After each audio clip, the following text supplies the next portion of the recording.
טיים, הפודקאסט של טולמנ'ס, מדברים על עיצוב. מגיש איתי קץ. We never looked at anything but the picture and but the poster and the art. We never looked into gender, to skin color, to any religious thing or anything. We look at what we see in front of us and we pick what we think suits our company, suits our collection, suits the direction we want to go with the company and the collection we have. שלום, אני שירלי שוורץ קאופמן, ואתם על טיים, הפודקאסט של טולמנ'ס, שבו אנחנו פוגשים אדריכלים, מעצבים ויוצרים לשיחה מרתקת על עיצוב, אדריכלות, סגנון חיים ותרבות ישראלית. והיום יש לי את הכבוד לארח את ג'ייקוב ג'נסן, מבעלי חברת הוולארט הדנית פייפר קולקטיב, שמתוך אהבה אמיתית לאמנות, מעניקה במה לאמנים ויוצרים בכל העולם. Good morning, Jacob. Good morning. So it's a pleasure to have you here with us.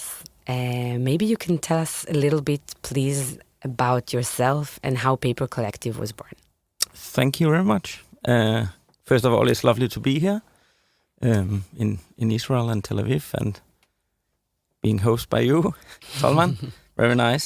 My name, as you said, is Jacob Jensen. I am one of the owners of Paper Collective, which is a Danish design brand, which is mainly focusing on art. So we, as a brand, are building a bridge between artists and the consumers in the world. So what we wanted to do is make art affordable and accessible for not only the chosen few, but also for the more masses in the market, or in the people and the consumers in the market. So we were founded in 2014 by Morten Kåber and one of his friends. Morten is the CEO of the company and my partner. It was founded because they wanted to do something good. They wanted to do a design brand, and they saw that there was a place in the market where they could collect different artists under one kind of umbrella, so they could help promote artists, which can be everything from very professional to not very professional. It varies quite a lot. So it could help the artists, but it could also help the consumers who had an interest in design and art, but perhaps not could afford original art all over the home.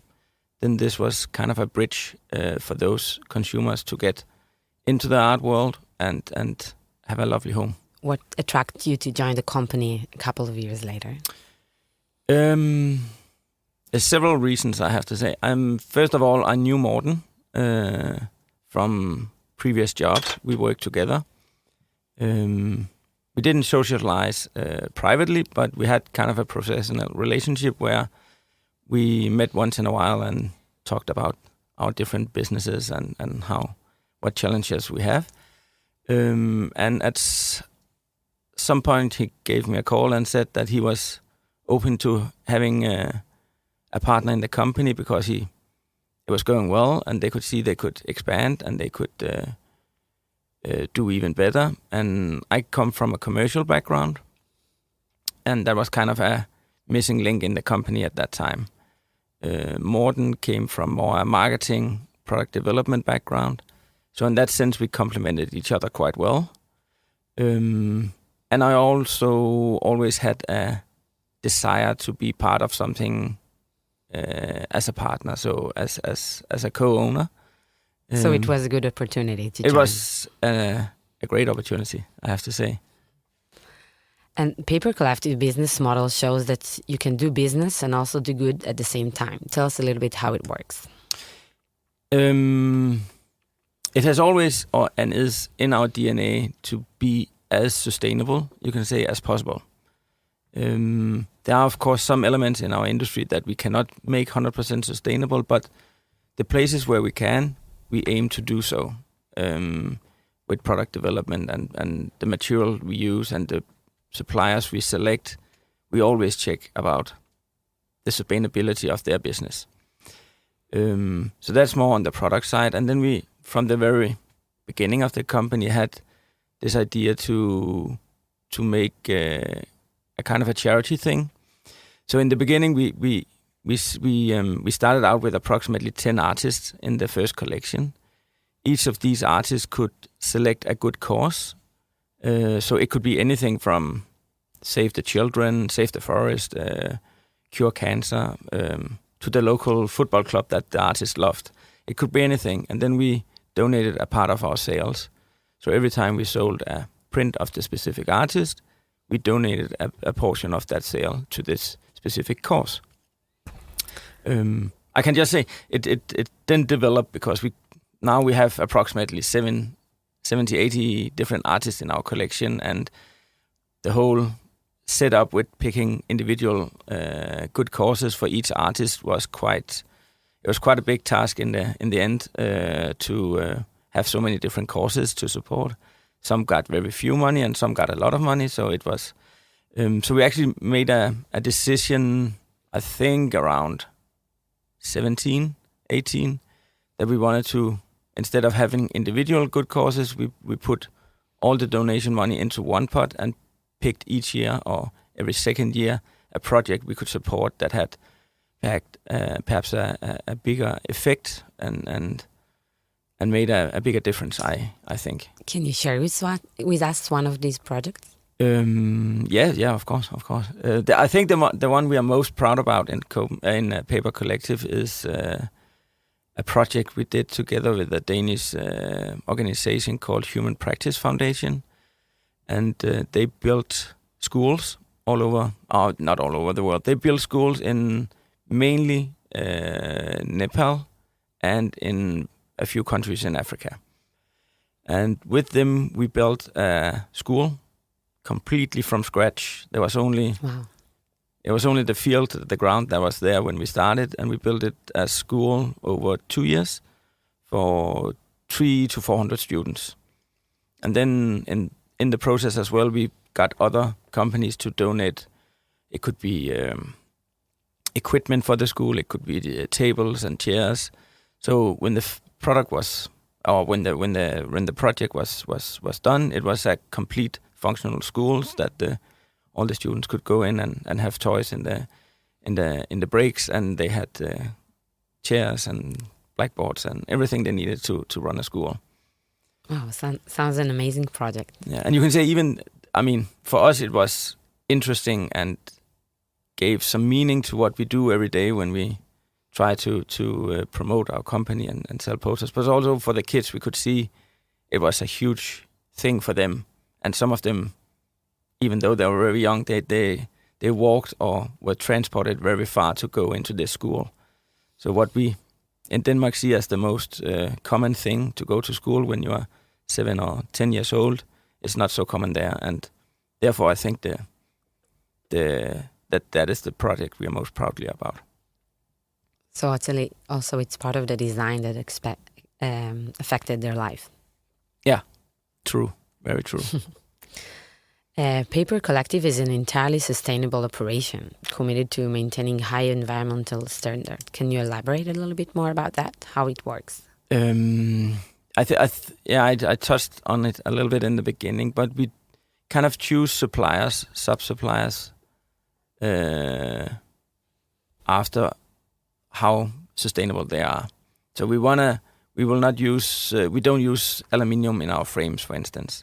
We don't want to do that. We only have wood frames that we present our prints in, and that is all certified, SFC certified wood.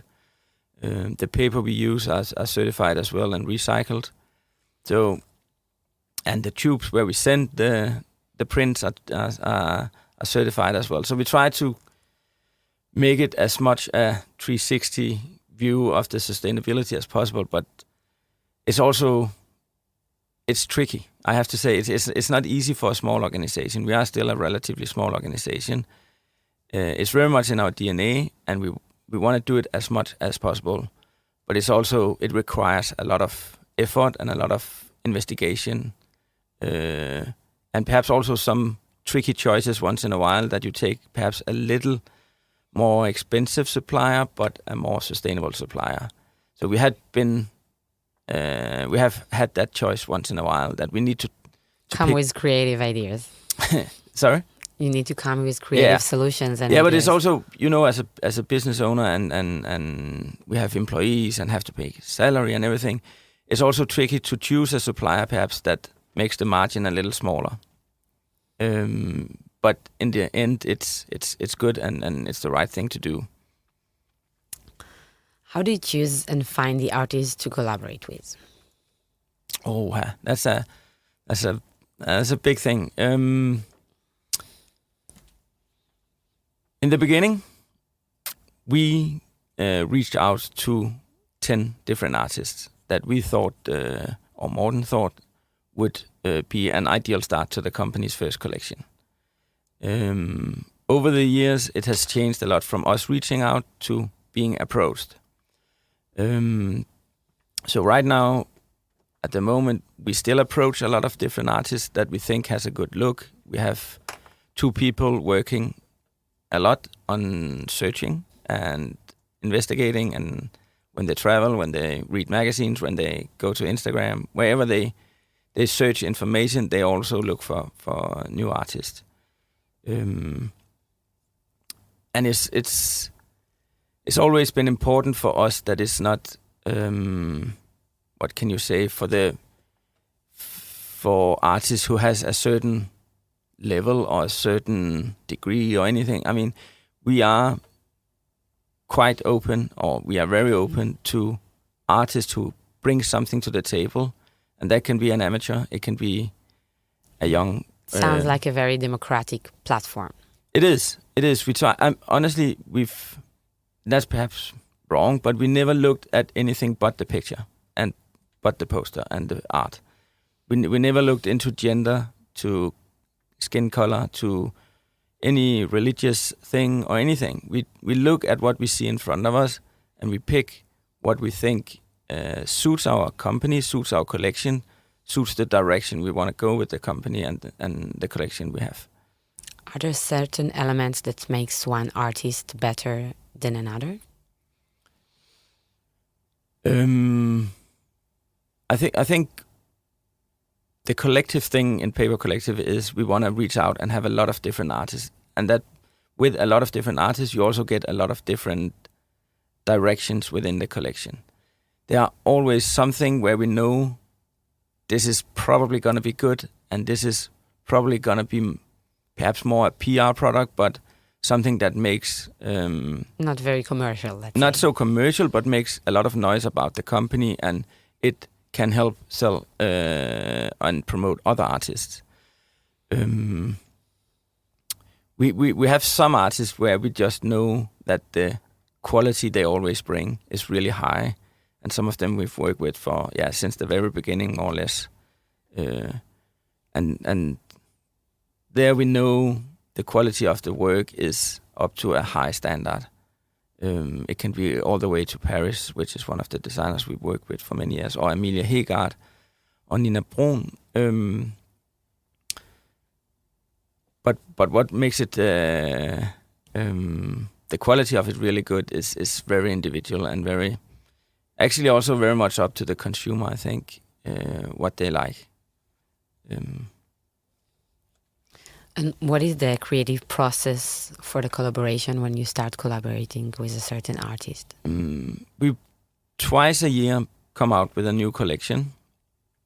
So a little time in advance, we start, or Morten and Nikolai, who's the main people behind the selection, they kind of put a direction to the next collection. So they see what we currently have, they see what the trends are in the market, where we see something is going, or some elements that could be of interest in the future, and then they kind of make a mood board about we need a little bit. It could be we need a little photo art, so we bring more photos into the collection. It could be we need more. It could be anything, line drawings or a flower subject, or it can be anything. So it's like different fields or different techniques. Of for sure. Art and creation. For sure. And it's very much what they think is missing in the current collection and what they think could be big in the future, more or less. So they get all the proposals or the project that you work together with the artist, and then they start with the curation? Yeah. So we start with a lot of... I mean, as I mentioned before, I think more or less everything gets a fair chance to get into our assortment. We get, I would say, around 3 or 4 inquiries per week through our mail or through Instagram or to other social medias from artists that would like to be part of the collective thing. So there's a big pool of interesting stuff to start selecting from, and then they make a gross collection, a big collection, and then they slowly narrow it down to the amount of products we need and the amount of products we want. So each time you launch new products, how many? Normally it's perhaps 7 or 8 artists, and that's 7 to 10 artists and 3 to 4 pieces, artworks per artist. So it's normally around 30 to 40 pieces, and then in 3 different sizes, which is our standard sizes that we work with. It's many new products here. Yeah, it can stress the warehouse manager a little bit once in a while. How do you balance? How does Paper Collective balance between art and design? I think one of the ideas from the beginning was to be kind of a bridge between art and design. Both Morten and I come from a design background. We work with various Danish design companies. And in the beginning, a lot of the artists we work with actually also did furniture pieces for the Danish design brands like Hey or Gubi or Muto. That meant that the retailers we were targeting also knew the designers that we came with.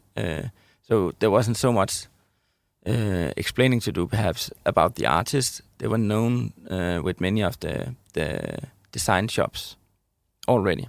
Because they came from a design background. Yeah, a lot of them did.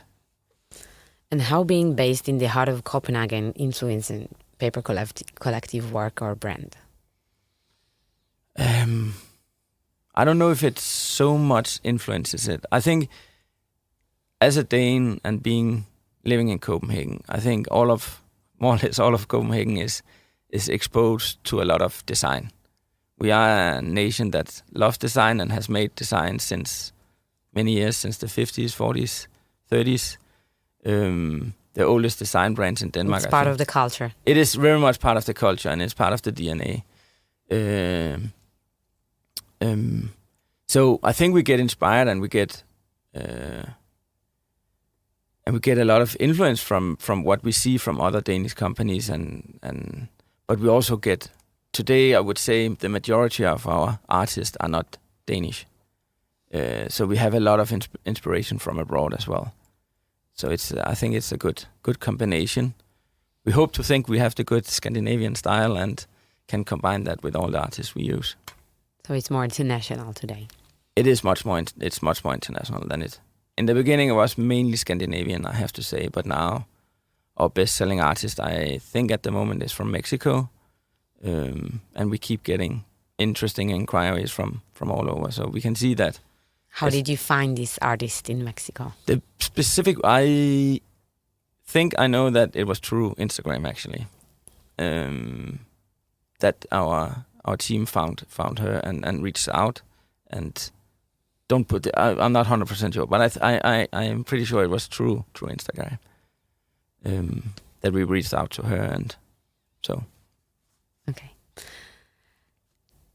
You came to Israel as a guest of Tolmn's to find the next artist that will be part of Paper Collective collection worldwide. What are your expectations? What do you expect to see in the exhibition that is part of Fresh Paint? We've done several of these projects before where we pick artists from specific countries. We've done it in Iceland last year, and this year it's Tolmn's and Israel who is doing it. First of all, I think I'm pretty amazed about how many artists actually entered some products and design to this competition. I think we're above 80 different artists. So, and the variety of the different design is very big. It goes in so many different directions, and it makes it so much more interesting for us as a paper collective to work with this. I can't say that there's a red line in what we see, and this is really a broad variety of different styles and techniques and photo art and painting, and so for us it's interesting. And I don't think we necessarily went into this competition with a specific design in target. We went in with our eyes open and perhaps went for what we felt for the most. It's a lot of, I think in general it's a lot about feelings when you talk about art. In general, art. Yeah. It's about feelings. Yeah. So whatever makes a good art product for us is whatever makes or starts feelings in the consumer and in our retailers and ourselves as well. Right. A new artist who joins the team, what path is expected for him? Or her. Or her. We are working now much more professional with artists than we did a few years ago, which is a nice thing to see. So they kind of get into a variety of steps where we introduce them and we make articles about the artist. We post them on our various medias, and we always have in our catalogs some descriptions of a few new artists every time we do. So what we hope for new artists that joins the collection is that we can also be a platform for them to succeed with what their passion is.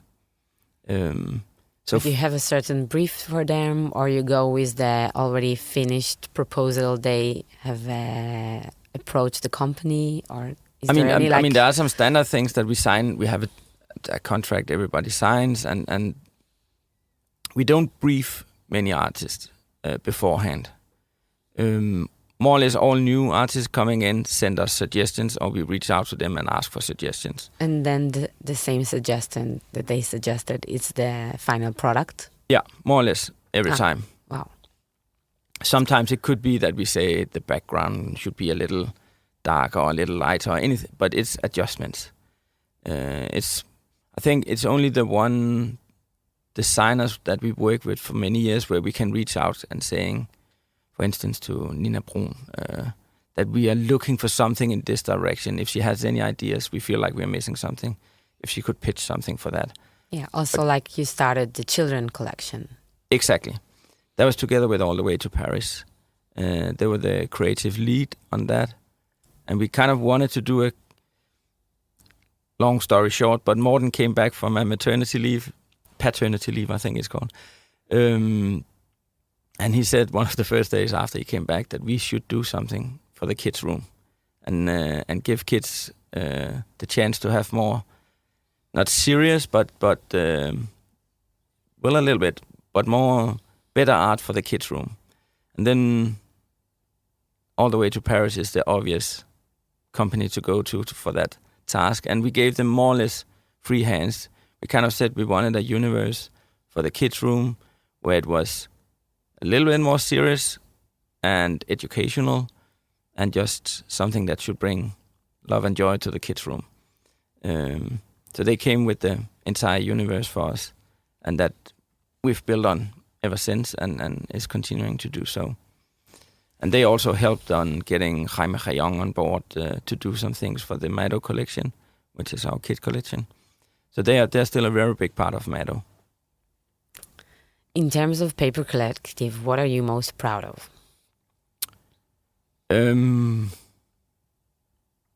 I think there's several things. I'm very proud of the team we have in Copenhagen and the employees we have. They come from a lot of different backgrounds and a lot of different nationalities.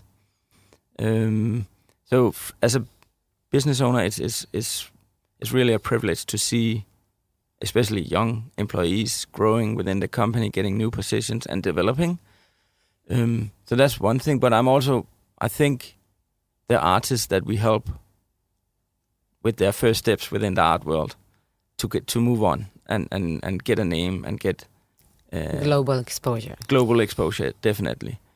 Whatever we can help in that direction, it's one of our good things, I have to say.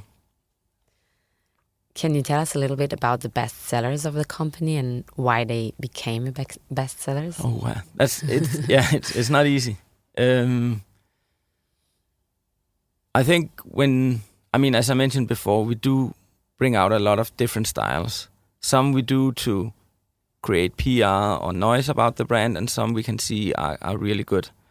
And the bestsellers through the years, I can see afterwards, just had a very clear statement, and it brings some feelings to the consumers. They could see it in their own home without any doubt. And I think it's really a tricky question, I have to say. We've launched a lot of products where we thought this is the new bestseller, and it wasn't. And we launched product that we didn't think was a bestseller, and it turned out to be a very good bestseller. Hard to expect what people will feel about the art. It is. And we can also see that we work a lot with trends. I mean, it goes up and down. Something is really popular one day, and 6 months later we hardly sell anything. So it goes in waves, and that's also a fun part about it, I have to say, that it always develops. And just the other day, Morten and I looked at one of our first catalogs together, and it was just fun to see how much we developed and how far we've gone, and how much more professional everything is now. It was really a fun thing to see and to think back of. Can you point on difference between countries in terms of taste or sales or artwork?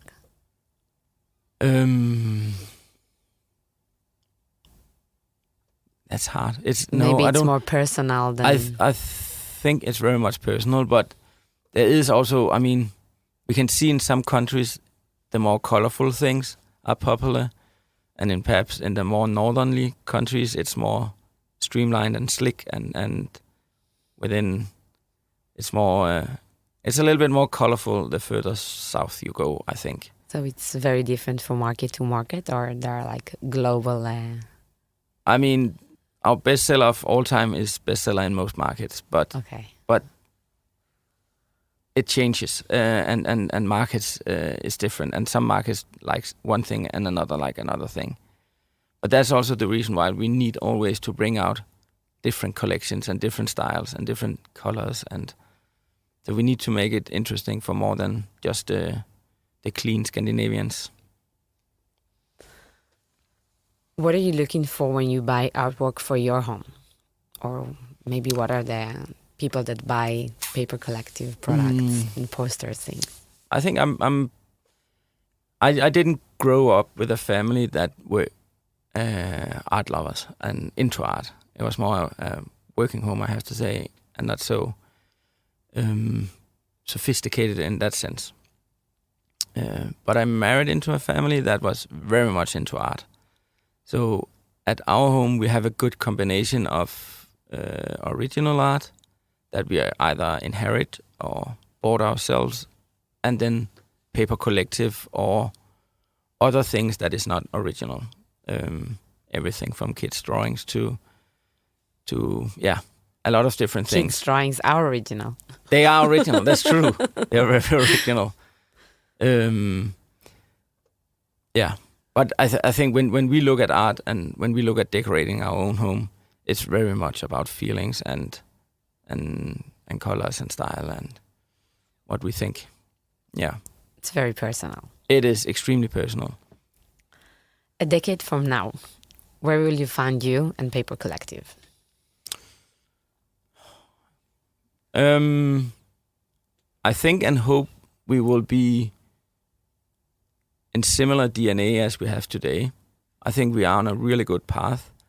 So I hope we will be bigger, more professional, have a bigger reach for our artists that comes on board, and be a better platform for them to develop as artists. And I hope we will be a good destination for our partners like Tolmn's to go and find good products. Yeah. Sounds good. Jacob Jensen, it was a great pleasure having you here. Thank you very much. תודה רבה לכם שהאזנתם, חפשו את שאר הפרקים של הפודקאסט Tea Time של טולמנ'ס באפליקציות ההסכתים. האזנתם ל-Tea Time, כל מה שמרגש בעולם העיצוב.